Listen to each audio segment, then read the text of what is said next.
Hola, continuamos en el día de hoy con otra presentación sobre el carácter de Dios y ustedes recordarán que en la presentación anterior habíamos visto el tema de la libertad y el uso de la fuerza.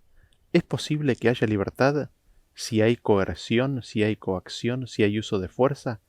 Y en el día de hoy quisiéramos tocar un tema bastante relacionado pero que tiene que ver con la ley de Dios. ¿Cómo es que nosotros consideramos a la ley de Dios? ¿Es una ley de diseño o es una ley impuesta? ¿A qué hacemos referencia cuando hablamos de ley de diseño o ley natural por un lado y por otro lado una ley impuesta? Y me gustaría ilustrar esto o explicar esto con un ejemplo. Si nosotros tenemos un auto y al auto compramos un auto nuevo y en lugar de ponerle combustible, en vez de ponerle nafta, le ponemos o le colocamos Coca-Cola para que funcione y ande a Coca-Cola. La pregunta es, ¿el auto funcionará o no funcionará? No, el auto no funcionará. ¿Por qué? Porque no fue diseñado para andar a Coca-Cola. El creador, el diseñador del auto, no lo hizo para que ande a Coca-Cola. Tiene un combustible específico y bajo ese combustible específico el auto sí puede funcionar. Esa es una ley de diseño. El creador, el constructor del auto, diseñó el auto para que funcione bajo ciertas condiciones. Aquí tenemos un ejemplo de una ley de diseño. Ahora tengo ese auto. En el lugar donde yo vivo, en el barrio donde vivo, el límite de velocidad es de 30 kilómetros por hora. Hay una ley que dice que no puedo andar más de 30 kilómetros por hora. La pregunta que me puedo hacer es, ¿ese auto funciona? ¿Puede andar a más de 30 kilómetros por hora en mi barrio, en la zona donde vivo? Sí, por supuesto que sí. ¿Por qué? Porque está diseñado para andar a esa velocidad. Su ley de diseño es lo habilita al auto para andar en cualquier lugar a una velocidad o en este lugar a una velocidad mayor a 30 kilómetros por hora. Entonces nos preguntamos, ¿esa ley, ese límite de velocidad que hay en mi barrio, es una ley de diseño o es una ley impuesta? ¿Es una ley que está en el diseño mismo del auto o es una ley que ha sido impuesta sobre el vehículo? Es una ley impuesta. ¿Con qué objetivo? Con el objetivo de controlar la conducta de los que manejan. Es una imposición externa por la comunidad. Y así es como tenemos en este ejemplo de un vehículo eh, lo que es la ley natural o ley de diseño por un lado y lo que es una ley impuesta. Entonces vemos que una ley de diseño es el protocolo bajo el cual se desarrolla la realidad, ya alejándonos un poco ahora del vehículo, sino de la vida, ¿no? Eh, una ley de diseños es el protocolo bajo el cual se desarrolla la realidad, es el conjunto de leyes que gobierna el óptimo funcionamiento de algo creado o de la creación. Esa es una definición de ley natural o ley de diseño. Por otro lado, la ley impuesta o una ley impuesta son las reglas, las regulaciones, son las leyes creadas para regular la conducta de un grupo y son dictadas por un grupo o un cuerpo legislativo, por un rey, por un presidente, por un gobernador, por un líder, por un papa, por un grupo de líderes religiosos. Y me gustaría ahora que consideremos un segundo ejemplo de esto. Eh, el tomar, por ejemplo, vodka o el tomar alcohol, el fumar, el hacer drogas, el consumir drogas. ¿Podemos hacer eso? Por supuesto, todo el que quiere lo puede hacer. La pregunta que nos hacemos, ¿nos hace bien? No, eso el cuerpo no lo tolera, el cuerpo se resiente cuando recibe el consumo de estas sustancias, el cuerpo no reacciona bien. ¿Por qué sucede eso? Evidentemente porque el cuerpo no fue diseñado para incorporar esas sustancias en el organismo. Hay una ley de diseño que dice que si yo tomo vodka, no me va a hacer bien, me va a hacer mal. Hay una ley de diseño que rige en el cuerpo que me dice que si fumo, que si consumo drogas, esas drogas no le van a causar un buen impacto en mi cuerpo, lo van a dañar. Es una ley de diseño, es una ley de salud. Ahora, Pasemos a las leyes impuestas ahora, ¿no? El gobierno prohíbe el consumo y nosotros podemos retomarnos o remontar la historia y recordar lo que sucedió en Estados Unidos en la década del 20, cuando ellos prohibieron el consumo por una ley de bebidas alcohólicas. La famosa ley seca de Estados Unidos. Era una ley impuesta que trataba de regular el comportamiento. Pregunta, ¿el que quería tomar podía tomar? ¿El que quería tomar no tomaba? Y la historia y las evidencias nos muestran de que la grandísima mayoría de las personas que querían tomar, finalmente tomaban, hacían lo que querían, iban en contra de esa ley impuesta y se desarrolló un gran comercio ilegal en base de esa regulación, de esa ley impuesta, para atender esas necesidades insatisfechas. Hoy en día se ha liberado el consumo de ciertas drogas en ciertos países y prohibida o no prohibida en muchas comunidades la droga o el consumo de sustancias peligrosas para el organismo está disponible. Así vemos como hay una ley impuesta por la comunidad que lo que busca es regular, dirigir la conducta de los individuos. Ahora, pregunto, ¿no? ¿Puede el gobierno decretar que el consumo de drogas no haga daño al cuerpo? Ellos pueden decretar que el consumo de drogas está prohibido. Esa es una ley impuesta. Pero ellos pueden ir en contra de una ley natural o de una ley de diseño. Ellos pueden decretar y decir el consumo de drogas no hace a partir de hoy más daño al cuerpo. No, no pueden hacer eso. ¿Por qué? Porque ellos no son el diseñador. La creación ya existe y no pueden imponer su propia voluntad sobre un diseño existente.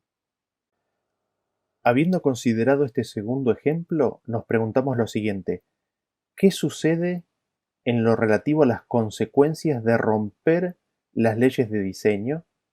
¿Qué es lo que sucede en lo relativo a las consecuencias de romper las leyes impuestas? ¿Cómo son las consecuencias en ambos casos?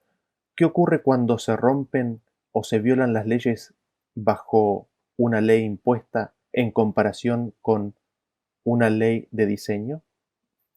Y nosotros teníamos el primer ejemplo, ¿no? El auto. Si yo le pongo Coca-Cola al auto para que funcione con Coca-Cola, deja de andar. Hay una consecuencia inherente en mi acción. No viene el fabricante del auto y me pega con un látigo. Ahora consideremos el límite de velocidad de 30 kilómetros por hora. Si lo rompo el límite de velocidad, en principio no hay consecuencias inherentes a la acción misma. La acción misma de romper la ley impuesta no trae consecuencias inherentes en sí misma. Sí, existen riesgos y estos son de causar un accidente. Allí sí habría una consecuencia inherente, pero en principio no hay una consecuencia inherente al romper la regulación de andar a más de 30 kilómetros por hora. No hay una consecuencia inherente en sí misma en la acción de andar a esa velocidad. ¿Cuál es la consecuencia? De que me descubran y me cobren una multa. En un intento de protegerme de una potencial consecuencia inherente que sería un accidente y de proteger a otros, se limita el uso de la velocidad o se limita el uso del auto al poner un límite a la velocidad. Y la penalidad no es una penalidad, digamos, la penalidad de romper con esa ley impuesta, no es una penalidad inherente, sino que la penalidad está en romper la ley y es una penalidad que es impuesta por la autoridad. En los casos de las leyes impuestas, la penalidad no es inherente a la acción misma que rompe dicha ley, sino que la penalidad es arbitraria. La penalidad viene como consecuencia de romper la ley impuesta. Así podemos hacer una distinción entre los dos tipos de leyes. En los casos de las leyes naturales o la ley de diseño, la penalidad está inherente en la acción misma que va en contra de esa ley o que viola esa ley de diseño. Por otro lado, en las leyes impuestas, la penalidad no está intrínseca en la acción que la rompe, sino que la penalidad viene por la autoridad que impone una pena arbitraria al rompimiento de esa ley. Y habiendo visto esto, nosotros nos podríamos preguntar, ¿cómo es el gobierno de Dios? ¿Cómo es el reino de Dios? ¿Cómo son sus leyes? ¿Cómo son las leyes de los 10 mandamientos? Los 10 mandamientos son la ley de Dios, ¿no es cierto? ¿Es una ley de diseño o es una ley impuesta por Dios para controlar la voluntad de sus súbditos? Y aquí nosotros podríamos entrar en un tercer ejemplo, ¿no? Si nosotros miramos el séptimo mandamiento, nos dice no cometerás adulterio. Nos preguntamos, ¿es una ley de diseño o es una ley impuesta? ¿Qué piensan ustedes? ¿Es una ley para regular la conducta o es una ley del diseño del ser humano? ¿Qué es lo que sucede si engañas a tu esposa? ¿Hay consecuencias? ¿Hay consecuencias? Por supuesto que las hay. Sí, empezás a ocultarle cosas, empezás a mentir, empezás a tener miedo de que te descubran. Tu carácter empieza a ser deformado, empezás a endurecer tu corazón. ¿Por qué? Porque tu conciencia te dice que no tenés que hacerlo y sin embargo seguís haciéndolo. En ese sentido, la persona que entra en una relación ilícita, que comete adulterio, empieza a ser menos confiable. No hay una mejora de su carácter, sino que ocurre la destrucción de su carácter. Empieza a tener miedo, empieza a tener miedo de ser descubierto.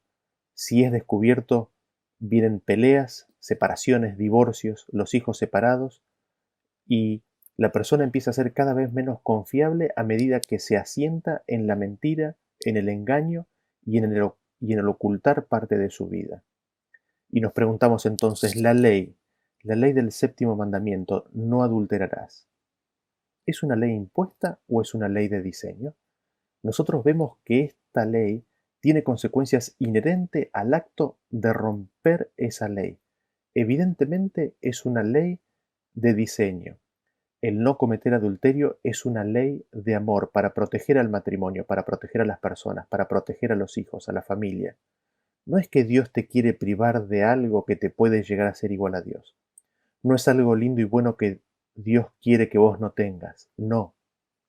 Evidentemente, el mandamiento no adulterarás es una ley de diseño para protegerte a ti, para proteger a tu familia, a tu esposa y a tus hijos.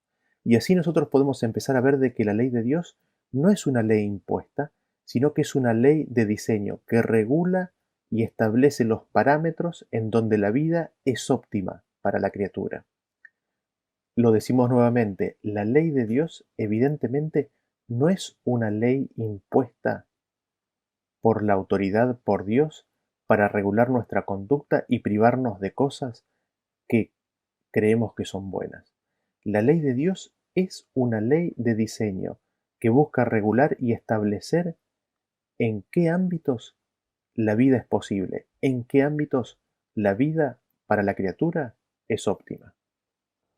Nosotros encontramos esto descrito en la Biblia en varios lugares. ¿Qué es lo que encontramos descrito? De que la ley de Dios es la ley de la vida, es la ley del Creador que regula la existencia. La ley de Dios es el manual del fabricante. No es una ley impuesta, sino que es una ley que declara bajo qué condiciones el ser puede estar en su óptima condición. Nosotros en Juan capítulo 6, versículo 63, escuchamos a decir que nos dice, las palabras que yo os he hablado son espíritu y son vida. Son las palabras de Cristo que son espíritu y son vida al ser, son vida a la criatura. En las palabras de Cristo hay vida. Si nosotros oímos y atesoramos su palabra, tendremos vida. Si nosotros no las oímos y no las atesoramos, no tendremos vida. En Proverbios capítulo 13, versículo 14 nos dice, la ley del sabio es manantial de vida para apartarse de los lazos de la muerte. Cristo es el sabio, Él es la sabiduría de Dios. Su ley, la ley de Dios, es manantial de vida. La ley de Dios es agua de vida. Recibir y tomar la ley de Dios es recibir y tomar la vida. En Proverbios capítulo 6, 23 nos dice, porque el mandamiento es lámpara y la enseñanza es luz, y camino de vida las reprensiones que te instruyen. El mandamiento de Dios es lámpara, su enseñanza es luz. Por lo tanto, no tener su mandamiento, no tener su instrucción, es oscuridad. Las reprensiones de Dios son de vida, son caminos de vida, son caminos que llevan a la vida si las aceptamos y las recibimos. Y nosotros leemos a Romanos capítulo 8, versículo 2 que nos dice, porque la ley del Espíritu de vida en Cristo Jesús me ha librado de la ley del pecado y de la muerte. Y aquí nosotros podemos ver que hay dos leyes, ¿no? En primer lugar tenemos la ley del Espíritu de vida y en segundo lugar tenemos la ley del pecado y de la muerte.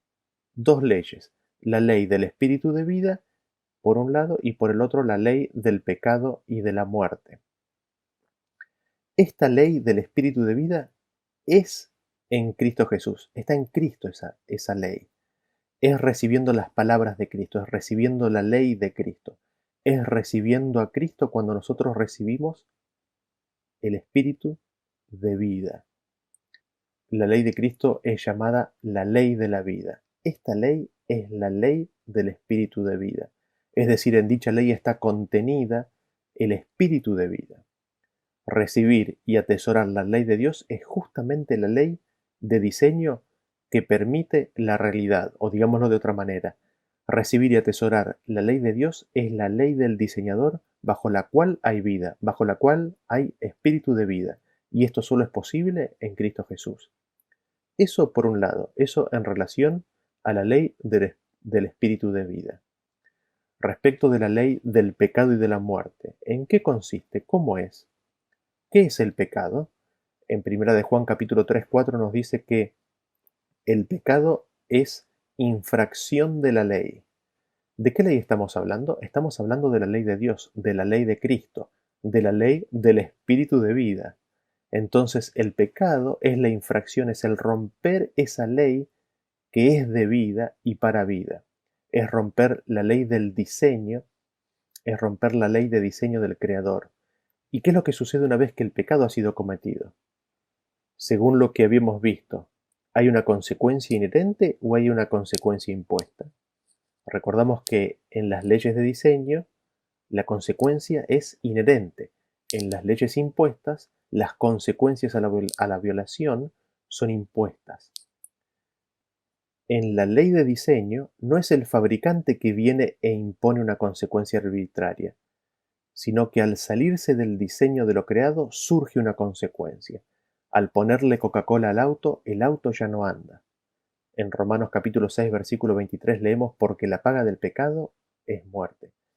Así tenemos la segunda ley. La ley del pecado y la muerte es cuando se rompe, se infringe la ley del espíritu de vida que es en Cristo Jesús. Así concluimos que la ley de Dios es una ley de diseño, no es una ley impuesta. La ley de Dios es el protocolo de la vida del Creador. Es en el diseño de Dios donde sí puede existir la vida. Fuera del diseño de Dios, fuera de la ley de Dios, no hay vida. ¿Por qué? Porque los autos no funcionan a Coca-Cola, porque hacer drogas te hace mal a tu cuerpo, porque adulterar te arruina la vida, porque Dios diseñó a sus criaturas para que vivan bajo un contexto y condiciones bien específicas.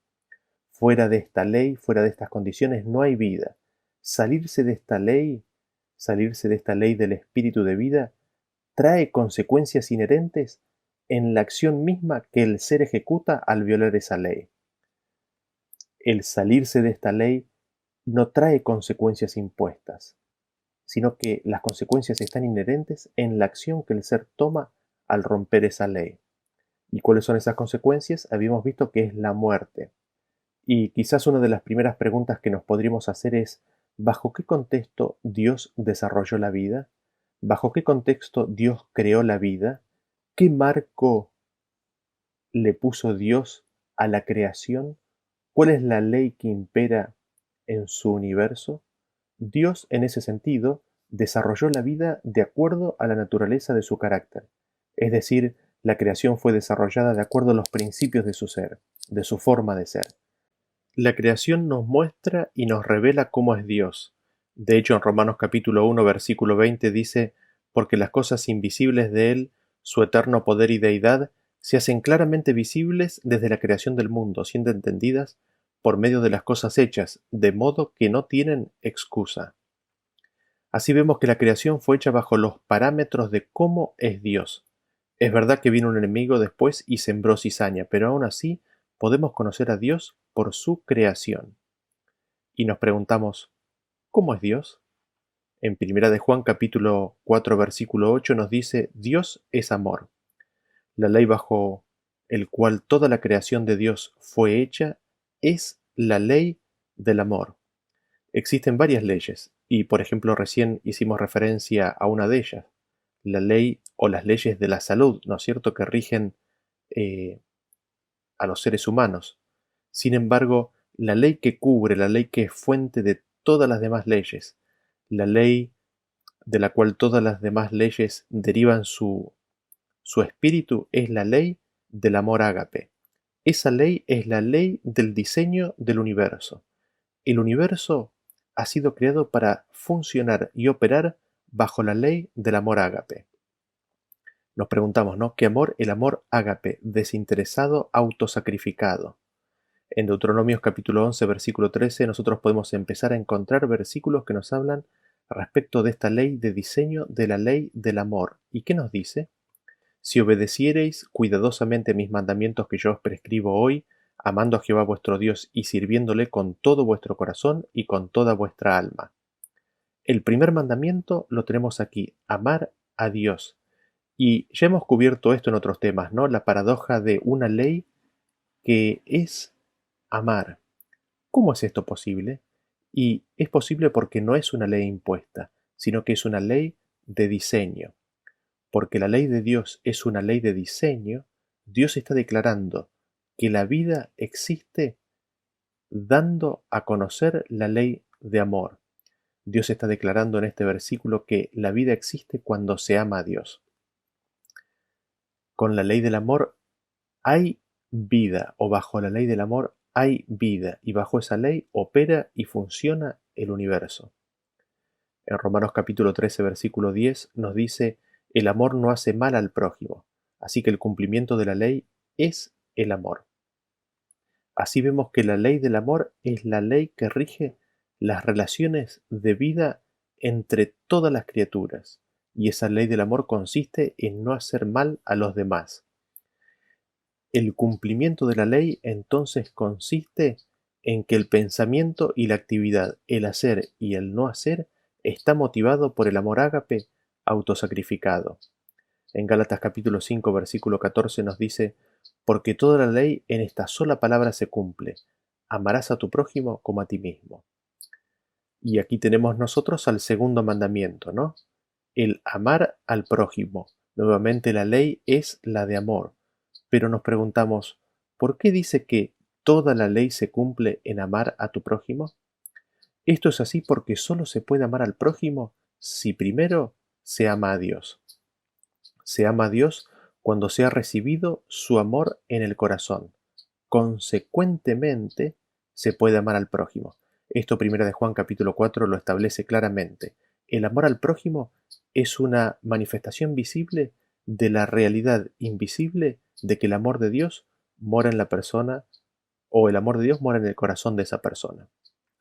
Y nosotros vemos que Jesús mismo dijo en Mateo capítulo 12 versículo 37, amarás al Señor tu Dios con todo tu corazón y con toda tu alma y con toda tu mente. Este es el primero y grande mandamiento. Y el segundo es semejante, amarás a tu prójimo como a ti mismo. De estos dos mandamientos depende toda la ley y los profetas. Absolutamente todo depende de estos dos mandamientos, de amar a Dios y amar al prójimo. Pero el segundo, el amar al prójimo, depende del primero. Así es como el amor a Dios es la fuente de todo. Esto, el amar a Dios, no le es posible al hombre natural. ¿Por qué? Porque pecó y se enemistó de Dios.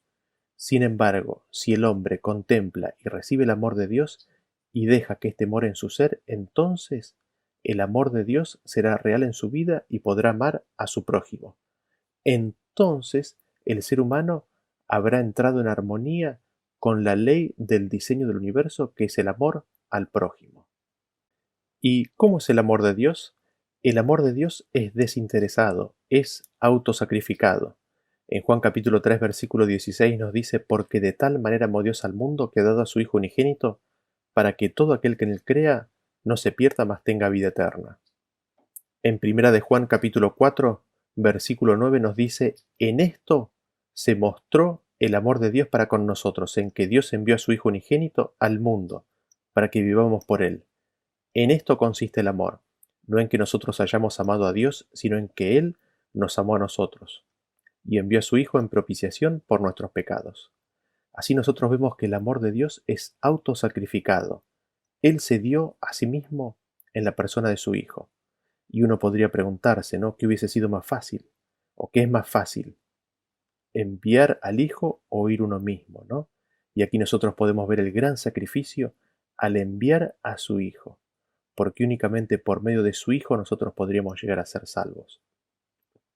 ¿Y para qué lo envió? Lo envió para darnos vida, lo envió para que vivamos. Ahora, de la ley del amor se desprenden tres leyes. Hay más leyes aún, pero hoy mencionaremos brevemente tres leyes que también están subsumidas y uno podría decir que son parte de la ley del amor, pero son manifestaciones de esta gran ley del amor ágape autosacrificado de Dios. De, de esta ley del amor ágape de Dios se desprende la ley de la libertad, la ley de la siembra y de la cosecha y la ley de vivir para los demás. Y me gustaría enfocarme un poquito en cada una de estas para entender lo que ellas implican en sí mismo. La ley de la libertad, nosotros habíamos cubierto un poco este tema en, en el video anterior. En 2 de Corintios capítulo 3 versículo 17 nos dice que donde está el Espíritu del Señor, allí hay libertad. Donde está el Espíritu de Cristo, allí hay libertad. Es en Cristo donde hay libertad. Y esa libertad viene por amor del Padre hacia el Hijo. Esa libertad viene por el Hijo saberse el Hijo amado del Padre. Y Cristo nos ejemplificó, nos enseñó esto al decir: yo pongo mi vida y la vuelvo a tomar. Al mismo tiempo Él dice que el Padre lo envió. La libertad y el deseo personal de Cristo era respetado, y éste consistía en hacer la voluntad de su Padre. Por eso Él puede decir: he aquí vengo. Por eso puede decir: yo pongo mi vida. Así, si recibimos a Cristo, recibimos su Espíritu. Si recibimos a Cristo, recibimos su amor, y eso es lo que nos hace libres. Así es como Cristo nos da la libertad, nos libera y nos rescata para siempre. En Salmos capítulo 51:12 dice: vuélveme el gozo de tu salud y el espíritu de libertad me sustentará. El Espíritu de Dios es espíritu de libertad. No es nada diferente a eso. Ese espíritu, esa forma de ser, ese estilo de vida es libre, es libertad. Este es el espíritu de vida que hay en Cristo Jesús. Fuera de ese espíritu no hay sustentación, fuera de ese espíritu no hay vida. Así vemos como ley inherente, ley de diseño, es la ley de amor y la ley de la libertad. En Salmos 119:45 dice: y andaré en libertad porque busqué tus mandamientos. Las palabras de la ley de Dios son libertad. La ley de Dios es libertad. Cuando nosotros guardamos su ley, andaremos en libertad. Cuando buscamos sus mandamientos, andaremos en libertad. Así vemos que la ley del universo, del diseño de la vida, es una ley de libertad. El universo fue diseñado para que el ser, para que el hombre, sea libre. No existe vida fuera de ese diseño.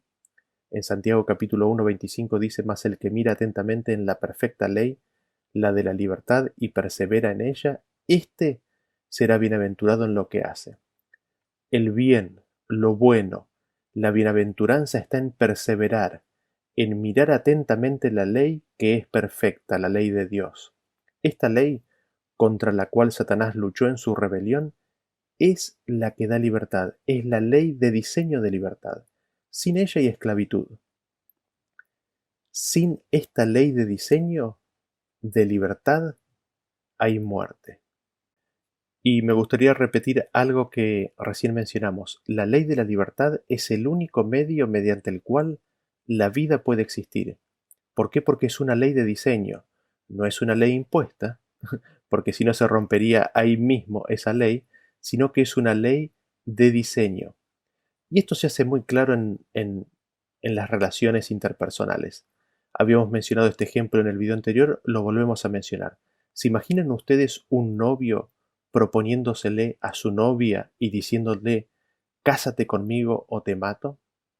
¿Qué causa esto en la novia? ¿Despierta amor o lo apaga el amor? ¿Qué es lo que causaría semejante declaración en la novia?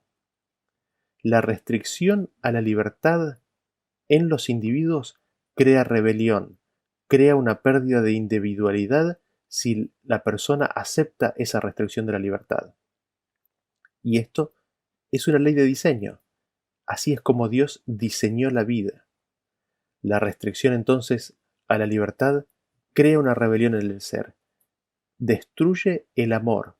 La pérdida de la libertad arruina la relación interpersonal, destruye el amor. Si nosotros destruimos la ley de la libertad, destruimos el amor entre las personas. Y el uso de amenazas emocionales para conseguir cosas es un ejemplo de esto, ¿no? Y esto puede darse en las relaciones matrimoniales, ¿no? Si no haces lo que yo quiero, me enojo, tengo un ataque de nervios, no hay intimidad, lloro. ¿Qué es lo que le hace a una relación la extorsión emocional? ¿Qué es lo que le hace a una relación el hecho de, de coartar o de limitar la libertad personal? ¿La mejora o la empeora? ¿Qué es lo que le hace al amor entre las partes la coerción, la manipulación, la extorsión, la coerción, el limitamiento, el limitar la libertad de las personas? La evidencia es súper clara. La ley de la libertad es una ley de diseño y cuando nosotros buscamos coartar la libertad de las personas, estamos destruyendo las relaciones y estamos destruyendo el amor que existe entre las partes. En ese sentido, la ley del amor, ¿qué es lo que dice? Si lo amás, déjalo libre. Dale total libertad. Libertad para que te ame o para que no te ame. Libertad para estar o para no estar. Libertad para quererte o para no quererte. Y vemos que eso es lo que Dios hace con nosotros. Esa es la libertad que Dios nos da. Esa es la libertad bajo la cual la vida puede existir. Es una ley de diseño. Y me gustaría aplicar este concepto a los contextos religiosos, a los grupos religiosos. Porque en general los grupos, las religiones dicen, esto es lo que tenés que creer, esto es lo que no tenés que creer. Se crean reglas, se crean reglamentos, se crean leyes. Y estas son leyes y regulaciones humanas y buscan regular el comportamiento. Sin embargo, ¿no es eso acaso el intento humano de salvarse? ¿No es eso acaso el comportamiento típico del viejo pacto? En estos grupos nosotros encontramos, no hagas preguntas, no leas esto, no busques, no preguntes, no pienses. Cuestionar o preguntar es rebelión. ¿No es acaso todo esto indoctrinamiento? Dios no nos llama a hacer esto, ni tampoco Dios hace esto. Dios a lo que nos llama y nos invita es a evitar el pecado que es el rompimiento de la ley. Pero no nos dice que no leamos, no nos dice que no investiguemos, sino que nos llama a examinarlo todo y a retener lo bueno. No nos dio una lista de cosas para creer y una lista de cosas para no creer. Nos dio un libro para que lo leamos y aprendamos de él, pero su relación con cada ser no depende de una lista de cosas para creer, sino que depende de si uno escucha o no escucha la palabra de Dios. Y de eso depende la relación con Dios y depende la vida. Así, en muchos de estos contextos religiosos vemos que se apaga la libertad y al apagar la libertad se apaga la vida. Al no permitir hacer preguntas, al no abrir el diálogo, se apaga la vida espiritual en estos contextos religiosos. Y así la mente se achica, se pierde la individualidad. La persona viene a ser indoctrinada. Esto es realmente un lavado de cerebro. Así viene a tener no su creencia, sino la creencia de otro. Su conducta ya no es su conducta, sino que es la conducta de otro pecador. y así vienen a ser ciegos, pierden su capacidad de conocer, de saber, de ser libres. Así pierden la relación, se pierden del amor de Dios. ¿Y cómo es que tendríamos que enfrentar diferentes ideas? ¿Cómo tendríamos que enfrentar o conducirnos cuando nos encontramos con ideas que son diferentes a las que nosotros tenemos? Hacer como Dios hace. Presentamos en amor las evidencias para que sean examinadas. Nosotros somos seres humanos, Dios es infalible, nosotros somos pecadores y errantes, con lo cual escuchamos y examinamos en amor todas las evidencias que son presentadas, no solamente las mías, sino de aquellas con quien tenemos el diálogo. Sopesamos las evidencias y nos acomodamos personalmente a la totalidad de las evidencias. Cuando hablamos de evidencias, estamos hablando de la palabra de Dios. E invitamos a la otra parte a hacer lo mismo. Pero si ellos no quieren, no los coercionamos, solo los invitamos. No los empujamos, no los extorsionamos intelectualmente ni emocionalmente. Porque los amamos, los dejamos libres. Anhelamos de corazón que sigan toda evidencia, pero los dejamos libres porque los amamos. Y este tema es una problemática que existe en todos los grupos religiosos. Nosotros tenemos en ese sentido el modelo de Cristo y su iglesia. ¿Acaso el Espíritu de Cristo te está persiguiendo? ¿Acaso el Espíritu de Cristo te acosa y no te deja en paz? ¿Te habla tan fuerte que no escuchas otra cosa? ¿Acaso el Espíritu de Cristo te levanta la voz? ¿Por qué nosotros somos así entonces? Porque somos así porque la humanidad y el cristianismo apóstata vino con la Biblia y con la espada. ¿Por qué las cruzadas? ¿Por qué el oscurantismo, la edad oscura? ¿Por qué las persecuciones medievales? Eso no lo hace Cristo, eso no hace Cristo ni su Espíritu. Así vemos que el Espíritu de Cristo, el Espíritu en el cual hay vida, es un Espíritu que da libertad completa. Es un Espíritu que implica darle libertad, dejar libre al ser humano. También vemos cuál es el espíritu del anticristo, que es justamente el que opera bajo la ley del pecado y la muerte. Habiendo visto la ley del amor y que de ella se desprende la ley de la libertad, me gustaría ahora ver la ley de la siembra y de la cosecha. En Gálatas capítulo 6 versículo 8 dice, porque el que siembra para su carne, de la carne segará corrupción, mas el que siembra para el espíritu, del espíritu segará vida eterna. No nos cansemos pues de hacer bien, porque a su tiempo segaremos, si no desmayamos. ¿Es una ley natural en la creación del universo de Dios? ¿Es una ley de diseño? ¿Es una ley irreversible y constante en todas las cosas de la vida? Que lo que el hombre siembra, eso cosecha. El hombre cosecha lo que ha sembrado, no cosecha otra cosa. Cosecha lo mismo que ha sembrado. Esto es una ley inherente, esto es una ley de diseño. Las leyes impuestas no funcionan de esta manera, sino que traen consigo penalidades adjuntas, arbitrarias, impuestas por la autoridad. Sin embargo, lo que nos dice este versículo es de que es lo que uno siembra lo que uno cosecha. No viene una autoridad e impone un castigo, sino que la siembra, la corrupción de la carne, es una cosecha de lo que el hombre vino a hacer. Así nosotros vemos cómo nuevamente la ley se nos presenta como una ley de diseño. ¿Por qué? Porque la consecuencia está inherente en el acto mismo de desobedecer la ley. Se cosecha lo mismo que se sembró. Ahora lo interesante es que se cosecha en cantidades mayores a las sembradas, pero en proporción a lo sembrado. En 2 Corintios 9:6 nos dice, pero esto digo, el que siembra escasamente también segará escasamente, y el que siembra generosamente, generosamente también segará. Se siembra poco, se cosecha poco. Se siembra mucho, se cosecha mucho. Ya sea que se siembre para el espíritu o para la carne, de ambas cosas, se cosechará de acuerdo a lo sembrado. Se cosechará de acuerdo o en proporción a lo sembrado. En Mateo capítulo 13, versículo 23 nos dice, mas el que fue sembrado en buena tierra, este es el que oye y entiende la palabra y da fruto y produce a 100, a 60 y a 30 por uno. Lo otro que vemos es que la cosecha o lo que se ciega es en forma multiplicada. Hay una multiplicación de lo que se ha sembrado. Lo otro que notamos en esta ley de la siembra y de la cosecha es que la cosecha no es inmediata. El versículo nos decía que a su tiempo segaremos, ¿no? La cosecha no es inmediata. Hay un tiempo para que el resultado se vea de las acciones. La ley de la gravedad, por ejemplo, funciona en forma instantánea. Sin embargo, en temas espirituales, el fruto lleva tiempo en manifestarse.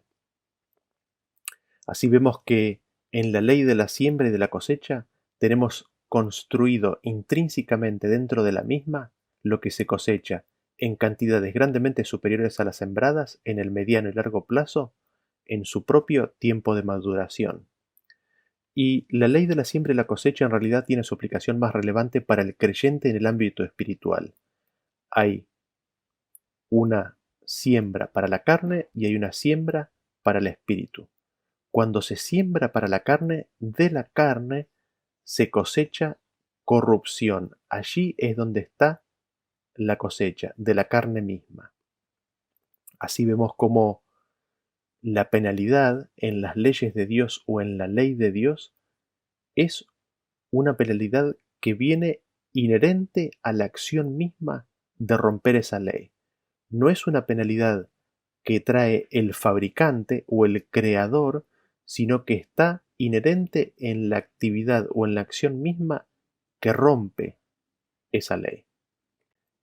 Y la tercera ley que me gustaría describir en este tema con ustedes es la ley de vivir para los demás, que es un desprendimiento natural de la ley de amor ágape de Dios. El Padre y el Hijo en la creación de los seres vivos crearon a todos los seres distintos, a cada uno le fue dado dones diferentes. Si Dios hubiese creado a todos exactamente igual, con los mismos dones y las mismas capacidades, hubiera surgido una monotonía terrible en el universo. Sin embargo, el principio de amor de Dios demandaba que para la felicidad de los seres, para el gozo de las criaturas, que cada ser fuera único, sin que hubiera otro igual a él. ¿Por qué? Porque dentro de esta ley de amor ágape, del gobierno de Dios, está el principio que se nos narra en Romanos capítulo 14, versículo 7. Dice, porque ninguno de nosotros vive para sí. Así vemos que Dios creó un universo poblado de seres con libre albedrío, donde ninguno viviría para sí mismo. Esto tiene dos significados inmediatos. En primer lugar, que dicho universo seguiría el principio de la ley de Dios, que todo lo que alguno de ellos recibiera de Dios, lo recibiría no para satisfacer el yo, sino para enriquecer a los demás. Y el segundo principio es que en ese gobierno nadie sería independiente o capaz en sí mismo, sino que la alegría de todos los seres vivos sería magnificada en la entrega al vecino de aquello recibido que el otro no tiene. Así, mientras todas las cosas provienen del Padre por medio de Cristo, es decir, en ellos está la totalidad de todo don, ningún otro ser o ningún ser inteligente fue creado con la totalidad de los dones. Cada ser con libre albedrío fue dotado con una combinación única de dones y talentos. Y la alegría y el gozo de los seres vivos vendría entonces no solo en la comunión entre ellos y con el Padre y el Hijo, sino en la realización de planes y actividades relacionadas con el mundo natural, donde cada uno se entregaría para el beneficio y la edificación de los demás. Y nosotros podemos dar un ejemplo bien sencillo de esto. Nosotros, los seres humanos, respiramos aire. Usamos oxígeno y exhalamos dióxido de carbono. Los árboles toman aire, usan dióxido de carbono y exhalan oxígeno. ¿Qué pasa si nosotros decidimos no compartir más el óxido de carbono? ¿Qué pasa si decido guardármelo y no compartirlo? ¿Qué pasa si detengo la circulación? ¿Qué pasa si dejo de compartir? Morimos. Esa es una ley de la vida. Morimos cuando decidimos dejar de darnos o dejar de dar. Lo mismo nosotros vemos en el ciclo del agua, ¿no? Están las nubes, cae la lluvia, cae la nieve, que forman arroyos, forman las fuentes, los ríos, los océanos, el agua que cayó del cielo y que forman los ríos y las fuentes y los arroyos desemboca en el océano, que nuevamente, por acción del sol, vuelve por la evaporación a las nubes. ¿Y qué es lo que sucede con el agua cuando se estanca, cuando no circula? El agua, cuando corta ese circuito, cuando deja de moverse, cuando se queda quieta, se descompone. El agua deja de ser útil. Viene a ser un agua que no permite la vida. El agua viva es la que circula, la que se mueve, la que está en movimiento. Así es la ley del diseño de la vida. Todo vive para dar, todo existe para dar. El que no da, muere, perece. La ley de la vida, la ley del diseño, establece que todo ser vive para ser de bendición a los demás. Así tenemos las leyes de diseño del universo de Dios. La ley de Dios, la ley del amor y sus leyes de libertad, de siembra y cosecha, y de interdependencia, de que nadie vive para sí mismo, y otras leyes de diseño, como por ejemplo las leyes de salud. Dios es el diseñador, el creador, y construyó el universo para que opere bajo esas leyes. Así, todos operan en armonía unos con otros. Todo está en armonía. Y lo interesante de todo esto es que en la ley de la libertad está incluida la libertad de estar en desacuerdo con su ley de amor. Dios nos ha dado la libertad de romper, de violar su ley. Somos libres de ser transgresores de su ley. Cuando se rompe su ley, se rompe la armonía. Lo que sucede cuando rompemos su ley de amor es de que nos salimos de las leyes de la vida, y eso trae muerte. No porque el diseñador venga y castigue con penalidades impuestas y arbitrarias, sino porque en la constitución misma de los seres se recibe en la misma acción de la transgresión la penalidad de esa acción. Repito este punto porque es importante. El diseñador no castiga con penalidades impuestas y arbitrarias, sino que en la constitución misma de los seres se recibe en la misma acción de transgresión, se recibe en el mismo ser la penalidad. Así nosotros vemos que la transgresión de las leyes de Dios es incompatible con la vida. Lo hemos cubierto en otros temas, pero el hombre hoy vive gracias a que Dios le da tiempo para que pueda elegir mejor. Para que tenga una buena chance para elegir la vida, Dios mantiene al hombre con vida. Es un tiempo de préstamo que Dios nos da, deteniendo las consecuencias de las transgresiones por su misericordia, para que nosotros le elijamos a Él y así tengamos vida. Ahora, todo esto nos hace reflexionar y considerar cómo vemos nosotros al gobierno de Dios, cómo es que vemos a Dios, cómo es que vemos sus acciones y cómo vemos su ley. ¿Lo vemos como creador y como una ley de diseño, o en realidad lo estamos viendo como un tirano con leyes que son impuestas? ¿Cómo estamos viendo? Y en ese sentido me gustaría que comparemos las acciones y la ley de Dios si las vemos bajo un concepto de una ley de diseño en contraste a si las estuviéramos viendo como si fuera una ley impuesta. Por ejemplo, Cristo en la ley de diseño recibió todo el poder para servir, para curar, para sanar, para libertar a los cautivos. Se dio a sí mismo completamente, dio su vida por la humanidad. En cambio, bajo un concepto de ley impuesta, el poder se recibe para controlar, para ejercer control sobre la conducta, para imponer leyes, penalidades y demandar servicio. Cuando nosotros tenemos esa concepción de Dios, sus leyes, sus mandamientos y su poder son vistos como elementos de control de la conducta. En una ley de diseño se busca ganar a los corazones por el amor. En cambio, cuando nosotros tenemos una ley que es impuesta, se demanda la obediencia por medio del miedo. La ley del sábado, por ejemplo, bajo una ley de diseño, es vista como una ley de sanación, de vida. En cambio, cuando es considerada como una ley impuesta, al sábado se lo ve como una regla para ser seguida, donde no hay sanación.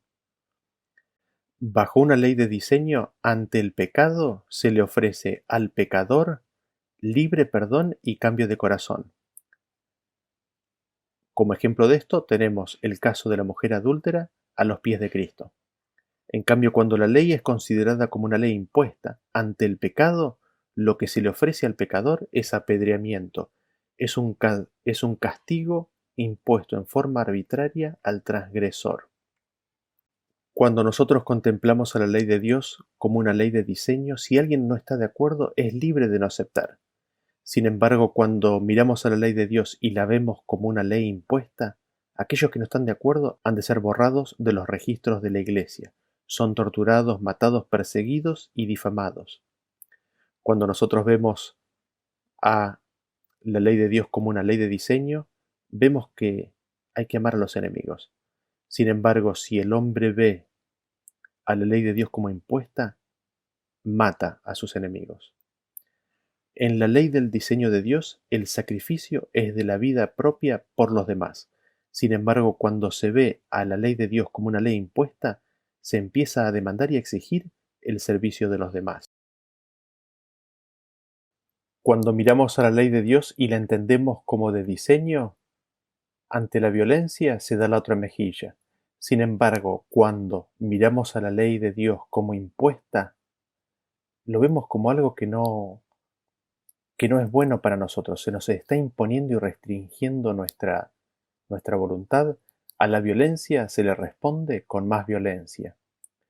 Cuando nosotros miramos a la ley de Dios como una ley de diseño, la violación de la ley de Dios es incompatible con la vida. Sin embargo, cuando nosotros consideramos y vemos a la ley de Dios como siendo una ley impuesta, la violación de la ley de Dios no es incompatible con la vida. De hecho, ahora se cree la mentira de la serpiente. La serpiente dijo: no morirás. Podés desobedecer y esto no tendrá consecuencias con tu vida, no tendrá consecuencias posteriores a tu vida. Cuando nosotros vemos a la ley de Dios como siendo de diseño, la violación de la ley de Dios requiere que el Creador cure, repare, restaure para que no haya muerte. Cristo vino para que tengamos vida y la tengamos en abundancia. Sin embargo, si nosotros vemos a la ley de Dios como una ley arbitraria, como una ley impuesta, la violación de esta ley requiere que la autoridad dominante inflinja una penalidad, un castigo. La violación de esta ley requiere que Dios imponga la muerte, si no, la rebelión continuaría.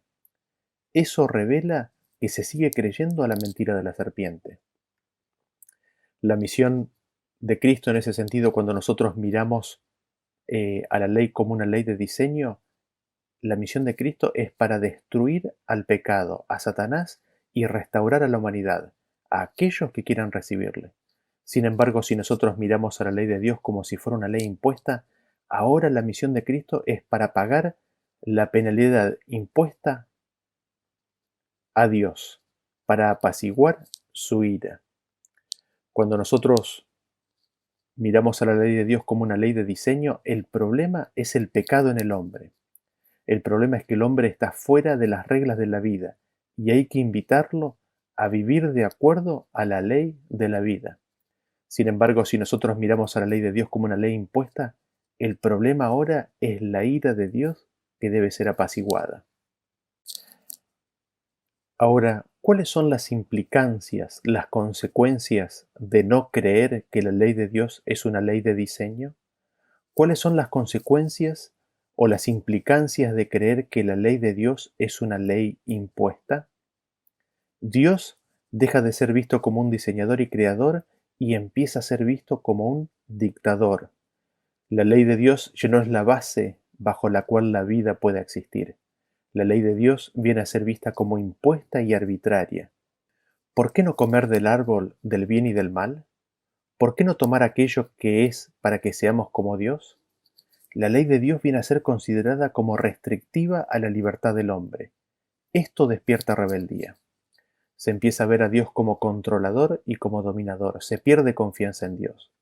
Se ve a la ley de Dios como un medio para controlar la conducta de los súbditos y para probar si realmente se le quiere obedecer o no. Esto se hace manifiesto mientras más arbitrario parezca el requerimiento. Se empieza a ver la ley de Dios como privando al hombre de algo bueno. Romper la ley de Dios consecuentemente requiere una penalidad no inherente, sino una penalidad impuesta que es la muerte.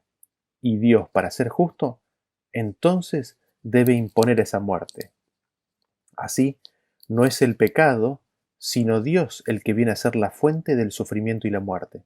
La serpiente, al decir no morirás, logró hacernos creer que hay una desconexión entre el diseño de Dios, su ley y la vida.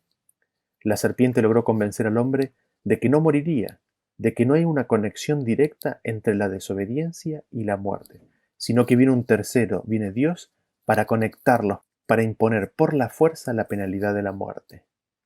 Así, Dios es visto como un ser que debe ser apaciguado para calmar su ira. En ese tren de pensamientos, Jesús vino para apaciguar al Padre. Sin embargo, la Biblia no enseña eso.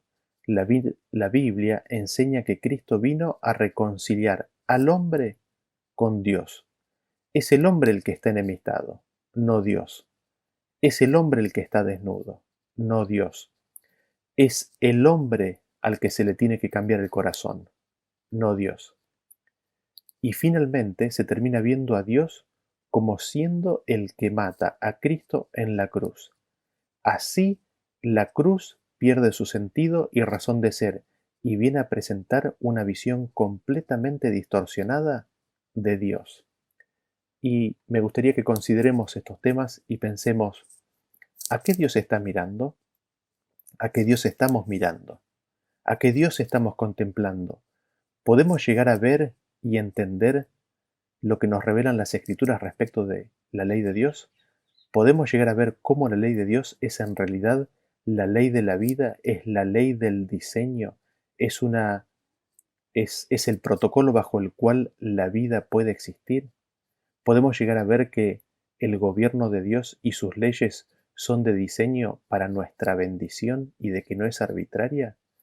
Que Dios nos ayude y nos guíe en este estudio de conocer su voluntad, en este estudio de conocer cómo es su reino y de conocer cómo es Él. ¿Por qué? Porque recibiendo su palabra, recibiendo su vida, recibiendo su espíritu, recibiendo su ley, allí es donde hay vida. Que Dios nos bendiga y nos vemos en la próxima presentación. Hasta luego.